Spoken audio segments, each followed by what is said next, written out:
Our next speaker, Gillian Tett, is a British author, journalist, and chair of the editorial board and editor-at-large of the US Financial Times, where she writes weekly columns on economic, financial, political, and ethical issues. She's also the co-founder of the Moral Money newsletter. Dr. Tett received her PhD in social anthropology from Clare College, Cambridge, I believe, making this afternoon's program a kind of hat trick for Cambridge, which I'm sure is completely fortuitous. Dr. Tett is probably best known for having written about the financial instruments that contributed to the financial crisis that started in the fourth quarter of 2007, such as collateralized debt obligations, known as CDOs, and credit default swaps. She became renowned for her early warning that a financial crisis was looming. And in June 2009, her book, Fool's Gold: How Unrestrained Greed Corrupted a Dream, Shattered Global Markets, and Unleashed a Catastrophe, won the Financial Book of the Year at the inaugural Spears Book Awards. In 2014, Dr. Tett was named Columnist of the Year in the British Press Awards and was the first recipient of the Royal Anthropological Institute Marsh Award. She holds several honorary doctorates, including in the United States, one from Baruch College of the City University of New York and another from the University of Miami. In 2017, Dr. Tett was named Foreign Commentator of the Year by the Editorial Intelligence Comment Awards. As an avid reader of her columns, I'm so thrilled to know that she was speaking today. It gives me great pleasure to introduce her talk this afternoon. Unfortunately, her travel from the UK has been disrupted, and we're so grateful that she's recorded her talk for us. Live questions, which she's very happy to answer, will have to be held until Friday afternoon at 3:30. So she will now speak on why a world drowning in AI needs another AI, anthropological intelligence. Over to Dr. Tett in the recording. Hello, and I am incredibly sorry that I can't join you in person today. I would have loved to have been actually in person. Better still, I'd love to be live on Zoom as a second best option. But unfortunately, I've been over in Glasgow at the COP26 climate talks recently, and due to various travel snafus and a medical issue, I'm not able to join you live on Zoom, as it were. So you have me on video, and I'm sorry about that, but I believe I'm going to have a chance to interact with people over cyberspace tomorrow, Friday, and really look forward to it. And I want to say a few words about a book that I have just published called Anthro Vision, which basically tries to sum up my life and my career and explain why, although I've spent the last 25 years as a financial journalist with the Financial Times, working in a world where most of the people I speak to, who are grown-up chief executives, who are government policymakers, investors, financiers, all the people who appear to be running the world, and why most of those people tend to assume that the type of degrees that really matter are things like economics and finance and MBAs and quantitative. What my book tries to explain is why I think that's wrong. Because I would argue that in a world where we have a reverence for quantitative skills, for algorithms, for computer programs, for all types of artificial intelligence programs, AI, I would argue passionately that we need to embrace now another type of AI, which is anthropology intelligence. Or, to put it another way, the type of skills and mindset and insights that you get from cultural anthropology. And although that concept seems pretty unfashionable in many quarters right now, partly because people think that anthropology is something for, academics who want to be like Indiana Jones and go off and peer at exotic peoples, I would also argue that actually anthropology gives a wealth of ideas and insights which are needed as we try and build back better after the pandemic, or whatever cliche you want to use. Why is that? Well, the essential issue is this. During the late 20th century, the Western world developed a set of intellectual tools to try and navigate the world with, which are often useful, but all suffer from a simple flaw, which is that they are bounded. They are prone to tunnel vision because they capture part of the world, but don't actually look at context. What do I mean by that? Well, if you think about economic models and how quantitative models have really risen to the fore in the world of economics, they're defined by what you put into the model, and everything else is trying to treat it as an externality and tends to be ignored. Or if you think about corporate balance sheets, which are so powerful in their impact in terms of shaping corporate policy and how investors look at the world, corporate balance sheets are defined by what you put into the balance sheet, the numbers, and everything else just tends to be, if you're lucky, a footnote. Or big data sets, which are basically the raw material of so much AI, is obviously defined by what you choose to track in that data set, and everything else, again, is ignored. It's very hard for all of those tools to see the context in which they're created, operated, and implemented. And this really matters because if the context is stable around these bounded tools, then you need not worry if you're ignoring the context. But if it's changing as it's been in recent years, it really matters. And right now we are living through a lot of changes which do affect the economic models or the corporate balance sheets that we're using. On the one hand, we have physical climate change of the sort I've just spent the last few days talking about at COP26 in Glasgow. We have social change, we have political change, rising populism, rising social upheaval. So many issues that create the context in which models are operating are shifting. It's not uniform. So I would argue that relying on economic models or corporate balance sheets as traditionally narrowly defined is as dangerous as walking through a dark wood at night with a compass. No matter how brilliant your compass might be, no matter how reliable it might be in terms of pointing you in the general direction where you want to go, if you walk through that dark wood with a compass just looking down at the dial the whole time and don't lift your eyes, you're likely to walk into a tree. So what I'm essentially arguing is that we need to lift our eyes, look up, look around, and try to get lateral vision, peripheral vision. That's really the key skill we need today to actually navigate the world. And I would argue that anthropology is actually one of the most powerful tools we have to try and avoid that tunnel vision, to get that lateral vision that I can think of. A world of AI needs another type of AI, anthropology intelligence. Now, as I said earlier, that might come as a surprise to people who think that anthropology is just about Indiana Jones or a bunch of academics going off on swashbuckling adventures to exotic parts of the world. And it's not surprising that people have that kind of impression, because the reality is that the 19th century roots of anthropology are pretty tangled and frankly pretty shameful quite often. No one can forget that anthropology came out of an imperialist world where essentially a group of white men, and they were initially mostly white men, went around the world peering at what they called the natives or the savages, or people who seemed different to them, exotic. And they often did so because either they were imbued with the concept of evolution from Charles Darwin and wanted to see how humans evolved socially and culturally along with the physical, biological evolution that people were looking at in the 19th century.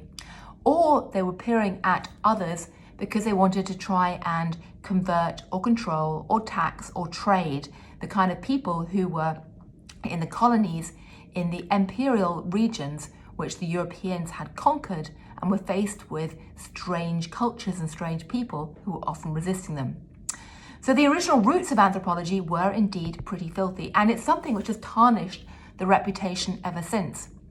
But what many people don't realize outside the discipline is that in the 20th century, the discipline did a complete U-turn. It went from basically being the handmaiden of imperialism to challenging imperialism and arguing that it was completely wrong to look at cultures and races as if they were fixed and bounded static boxes that could be stacked up on top of each other with some kind of hierarchy of value. Instead, different cultures exist as a spectrum of difference which are constantly moving and changing. It's more like a river where you get new currents coming in and going out. And most importantly, within that spectrum of difference, it's completely wrong to imagine some kind of hierarchy of worthiness. Human beings are all both divided and united by that spectrum of difference, and studying each other with respect, curiosity, and a willingness to learn from each other is a very profound and wonderful thing that we can all benefit from. And out of that sense of cultural relativism, to use a phrase tossed around in the anthropology world, came another very important concept, which is that anthropology went from being a discipline where essentially white Westerners looked at other people elsewhere in the world who were mostly non-Western, to a place where actually anthropologists today spend as much time looking at Western culture as they do non-Western. They're as likely to be found in the Amazon jungle as they are in an Amazon warehouse or any other parts of the Amazon modern Western economy. Or to say that better, actually, they're as likely to be found in an Amazon warehouse as an Amazon jungle, never mind the stereotype. The point is that both Amazons are important and both types of Amazons are being studied today. Of course, some people might say, well, how does that make it any different from, say, what sociologists or economists are doing? And that leads me to another key element of anthropology, which is also powerful, which is the idea that anthropologists try to get the worm's eye view, not the bird's eye view. They try to go in and do ethnography and smell, taste life as it's perceived and experienced on the ground in a holistic way, rather than just looking with top-down models that are bounded. Anthropologists spend a lot of time opening their eyes to what they don't know. But the other way to explain what's going on and why anthropology is so relevant to today is really that the discipline's been driven by a sort of three-part schema or three crucial steps, which come out of this big intellectual flip from white Westerners looking down on the rest of the world to realizing that actually we're all linked and united in a spectrum of cultural difference and we can all learn from each other. And the best way to understand this three-part process in cultural anthropology is that it's from a wonderful tagline about the familiar and the strange. Originally, anthropology was a discipline devoted to trying to make the strange seem familiar. Anthropologists went out to different cultures, strange cultures, and studied them to try and get empathy for another point of view. And that is really, really valuable. In fact, I'd argue it's more valuable than ever today because the reality is we live in a world which is globalized and where we're all very tightly entwined with each other as a system. We are all exposed to each other in ways we don't understand, and we're all facing contagion the whole time, not just medical contagion as we've lived through in the pandemic, but frankly, economic contagion, financial market contagion, political contagion, cyber contagion. So we're all exposed to each other, and there's a real moral imperative to try and understand each other, but there's also a very practical imperative to understand each other, to see looming risks. I mean, frankly, if more people in the West had been more curious about what was happening in the strange culture of Wuhan before the spring of 2020, if more people had studied what had happened with epidemics in, say, West Africa back in 2014, when Ebola ravaged Guinea, Sierra Leone, and Liberia, if there'd been more curiosity in the West about what was happening in far-flung parts of the world with a kind of anthropologist curiosity and desire to understand with empathy, then frankly, the West would have been much better prepared for the pandemic. And that pattern plays out over and over again. But having curiosity about others can also teach us lessons which are very powerful.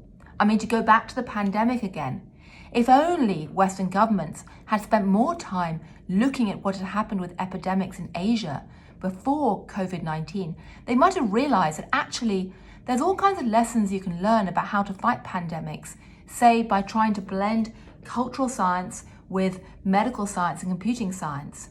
And that if you ignore those lessons, it's actually much harder to beat pandemics.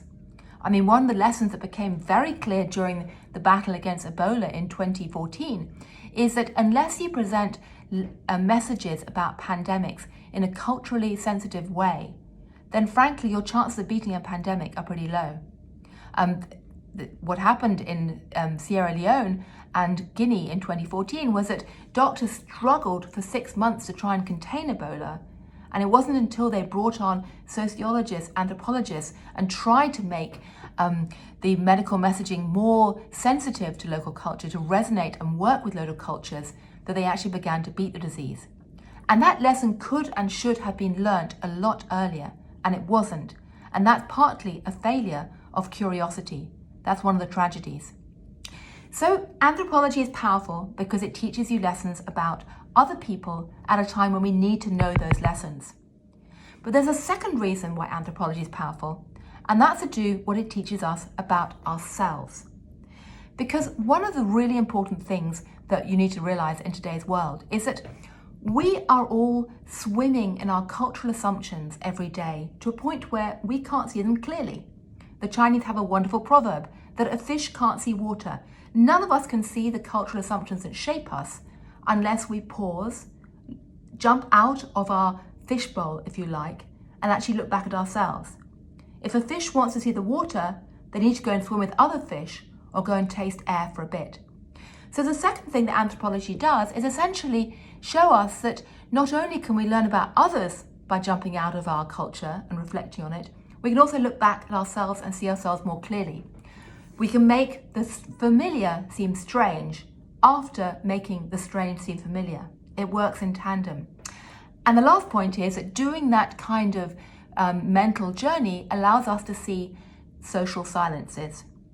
Now, social silences are a concept that was first developed by Pierre Bourdieu, the wonderful French intellectual and anthropologist, come sociologist, who argued that the way that elites reproduce themselves in society is defined not so much about what they talk about, the visible aspects of our world, but the parts that they ignore, the parts that are silent, the bits of our world that seem so boring and obvious and mundane and geeky, or so laden with acronyms that we just kind of ignore them. But they are often the most important parts of our world. So using that insider-outsider vision, using that journey of making the strange familiar, the familiar strange, is indeed a really crucial way to look at social silences. And when you do that, suddenly you get a new perspective on the world around us. I've seen that in my own career.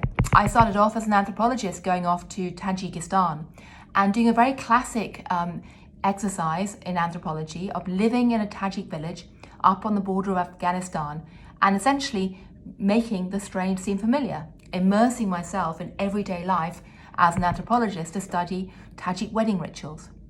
But then having gone on that journey, which taught me a lot about myself and how little I knew and about my own preconceptions, but also taught me a lot about how that part of the world really thinks and operates, I then came back and started working as a journalist and tried to make the familiar strange by looking at it constantly as if I'd just wandered in as a Tajik or a Martian or somebody, a child, with fresh eyes to see what essentially would look odd to someone coming in. I tried to look at social silences in, say, the world of finance or the world of Silicon Valley or the world of politics. And that journey, that intellectual path, enabled me to see back in 2005 and 2006 that back then, although the world's media was obsessively covering the equity markets in the world of finance, there was this whole great underbelly of credit and derivatives that was going totally ignored, which was the social silence. And if a Martian had landed in the City of London or Wall Street back in 2005 and 6 and looked at the relative heat map of activity, they might have said, it's kind of weird that no one's talking about this whole mushrooming area of growth. But in fact, most journalists, most politicians, many financiers were kind of ignoring it because it seemed to be boring, geeky, and dull. And because basically there was a tribal social pattern inside finance at the time, whereby the kind of financiers who were playing in the world of credit derivatives were essentially a tribe set apart, who had control of this language that no one else understood or spoke, kind of banker jargon, and who had a very strong creation mythology about why they thought they were doing this innovation, and had somehow convinced themselves that it was going to be good. And that was full of cognitive dissonance, but it went largely unchallenged precisely because they were a tribe set apart in control of a type of language that no one else understood. They were a bit like the priests in the medieval Catholic Church who spoke Latin, and the rest of the congregation kind of sat there dumbly and just accepted it because they were a bit scared to challenge it. And looking at that pattern from an anthropologist lens really started to make me very concerned in 2005 and 6 about what was happening in finance, and caused me to write a series of pieces which didn't quite predict the 2008 great financial crisis, but definitely pointed out some of the big problems bubbling. And it's worth stressing that because, in fact, there weren't many people who were arguing that back in 2005, precisely because most people were looking at finance with tunnel vision, taking it at face value, not looking at the context in which the financiers were creating their financial models or doing their activities. Lateral vision, looking at context, looking at cultural patterns, looking at the unstated cultural assumptions, can give you real insight. I later went on and used that same mental framework to try and make sense of Silicon Valley. It caused me to predict the rise or the risk of tech clash back in about 2010, 2011, well before it actually emerged, partly because I saw exactly the same patterns developing in Silicon Valley that I saw in Wall Street before. It then prompted me to use the same framework to look at the rise of Donald Trump, the rise of sustainability. But what I'm trying to say is that the framework I've used isn't unique to me per se. Yes, it's very useful for journalism, but it can be employed in almost any profession: economics, law, finance, medicine, computer science. I passionately believe the future belongs to people who can combine anthropology intelligence with AI, with other types of science. And I'll just leave you with one last thought, which is that if there was ever a moment that we've learned this lesson, it's been looking at the pandemic. Because you can't beat a pandemic just with medical science. There's no good having brilliant vaccines if no one takes it. You can't just beat it with computer science, because no matter how good your big data set, you need to find a way to understand how human beings evaluate risk. And you can't, unfortunately, just beat it with anthropology or social science either. You need all three. And that is a pattern that I think we need to embrace as we hopefully come out of the pandemic. AI plus AI, a combination of sciences to really give us a sense of what it means to be human in all its glory. Thank you. Good afternoon. I'm Bob Hauser, Executive Officer of the Society. I want to turn to a brief Q&A session with Gillian Tett. As you may know, her presentation yesterday was recorded. I have just a few questions here, for her. But if you have other questions, you can use the Q&A function, and they will be brought to my attention. The first question I have is from our Director of Scholarly Programs, Adriana Link, and she asks as follows. Well, first she says, thanks for this talk, which we all do. I'd be curious to hear you speak more about how anthropological schools and traditions beyond the West contributed to shifts in cultural anthropology, both in terms of its subject focus and its methods and research ethics. Well, thank you very much indeed. And can I start by apologizing profusely for the sort of toing and froing with having to do a recording yesterday. I'm dealing with a family medical issue, which means I'm talking to you on the road as I'm about to go into a hospital place. So I'm sorry about all the toing and froing. I do apologize enormously. Fantastic questions. And it's probably one of the big Achilles heels of anthropology, that it has fundamentally developed as a Western discipline out of some quite dirty imperialist roots in the 19th century. And it's been a very slow process getting non-Western anthropologists to be recognized, applauded, and to have the influence they should do on the discipline. Now, there are efforts underway to build anthropology in non-Western settings. I write about some of that in my book very briefly in Africa. And it became a very big issue in the Ebola crisis, where they needed to have local voices trying to shape medical policy, which were not just anthropologists who were trying to relay local voices, but actual local voices as well. You're starting to see that slowly, but there's not nearly enough money devoted to trying to build up non-Western anthropology at the moment. I think it's an area where the Western anthropologists could and should be doing a lot more pro bono work. And one of the most interesting developments right now, though, is the development of Chinese anthropology, because you're starting to see an incipient anthropology discipline emerge in China. China long had folklore studies. They long had studies of, culture, ethnicity and things, very similar to the type of Soviet studies, the ethnography in Russia that I write about again in my book. But you're starting to see what you might call more modern Chinese anthropology that takes on board the digital experience and takes on board also the fact that you have Chinese companies going overseas now and encountering different cultures. So it's sort of work in progress. The last thing I would say is that the Soviet Union, which is where I did my research and in fact did the first part of my PhD study, I was actually enrolled in a Soviet ethnography faculty. It was called Ethnographia.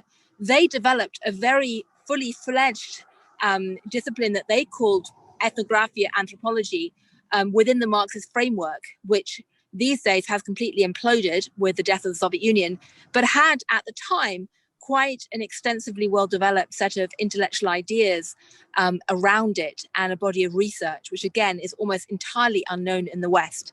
I say much of that was within a Marxist framework, and it was really more culture studies, folklore studies, and it came from a very evolutionary goal of trying to prove that the non-Russian peoples within the Soviet Union were inferior and that many of their original ideas had to be weeded out. But that was also the other case where you had an anthropology developing outside the Western tradition. Thank you. Here's a question from Rosina Bakshi, who spoke to us yesterday about the development of artificial intelligence in the technical sense of the term. She says, in 2000, I suggested to some young anthropologists at UC Berkeley to use computer science and digital methods to compare images from different sites and find the commonalities and differences. It was rejected on the grounds that this would hurt their tenure prospects because it is not an established method in anthropology. Has this changed, she asks? Well, you highlight a core problem in academia today, which is that you don't advance or get tenure by swimming too far out of your lane for the most part. And, one of the tragedies is that, anthropology as a discipline is devoted to often decrying tribalism in others. It can be very tribal in itself. That's true of all branches of academia. And many people might have read the wonderful paper that Axel Leonhufvud wrote back in the 1970s, I think it was, or 80s, about economists and their tribalism. But anthropologists can absolutely be tribal too. And there needs to be both more of an effort inside the discipline to reach out to the non-academic world of anthropology, applied anthropology, people who've left academia. Until recently, there was quite a sort of, sometimes hostile attitude towards that. And there also needs to be a recognition of the need to work with other disciplines like computer science or medical science. Paul Farmer, the wonderful medical anthropologist, has, often complained in his recent book about the terrible sense of tribalism that besets so much of the medical anthropology world, and found it very frustrating when he tried to work with other anthropologists. So I'm sorry about the noise in the background. I may need to move slightly to try and get somewhere a bit quieter. I'm sorry. I thought I'd found a quiet place by the side of the road. But anyway, so I think there needs to be more to be done to change that. The last 2 points I'll make is that there are efforts today underway to try and break that. People like Dana Boyd have created an amazing academy called the Data and Society in New York, which is really looking at the interface between computer and social science. People like Genevieve Bell, the former anthropologist working at Intel, has created a special unit in Australia, which is looking at artificial intelligence from a deliberately computer science, social science, and engineering perspective, combining all three. So I think efforts are underway. And last but not least, I'll say that, whereas the academic anthropology discipline, the tribe, used to be very wary of non-academic anthropologists or people who are talking about anthropology from outside a university, they were very wary of that. When I gave a speech to the AAA, the American Anthropological Association, about 14 years ago, talking about some of these themes, some of the anthropologists were so angry that they later defaced my Wikipedia page. But it's changing. And I give the AAA a lot of credit for reaching out to different types of anthropology these days. I'm terrifically honored because next week I've actually been given the President's Medal by the AAA for 2021. And I think it's the first time they've given it to somebody who was not actually an academic anthropologist. I need to double check.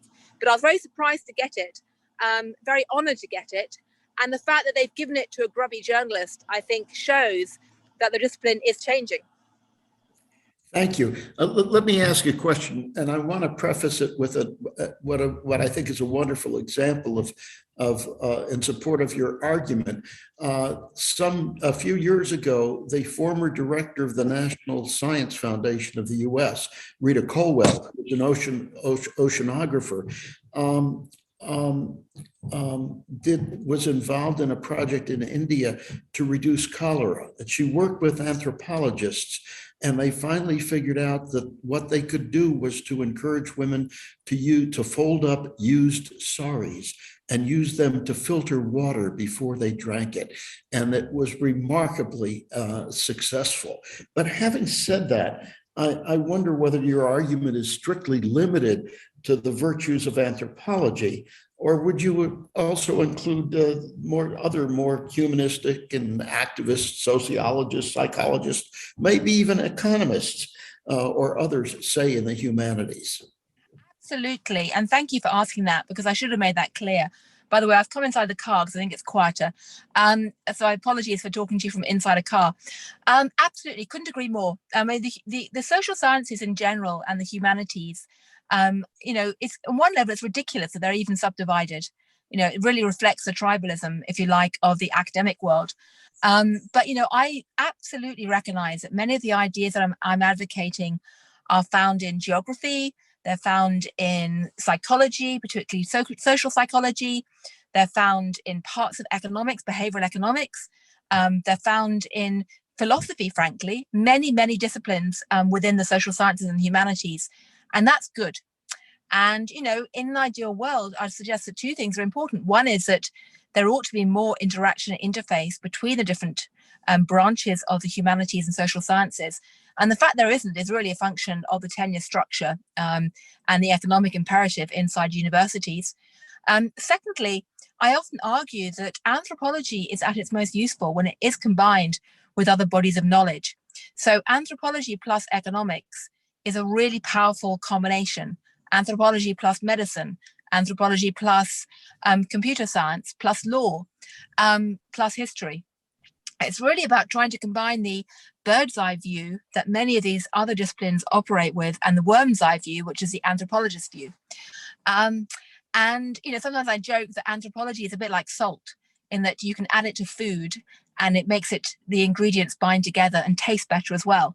That's a bit insulting because salt isn't very nice by itself. And I happen to think that anthropology just by itself is great too. But you see my point that actually I think, I'd like to think that, in the future, we're going to have much more in the way of combinations, not less.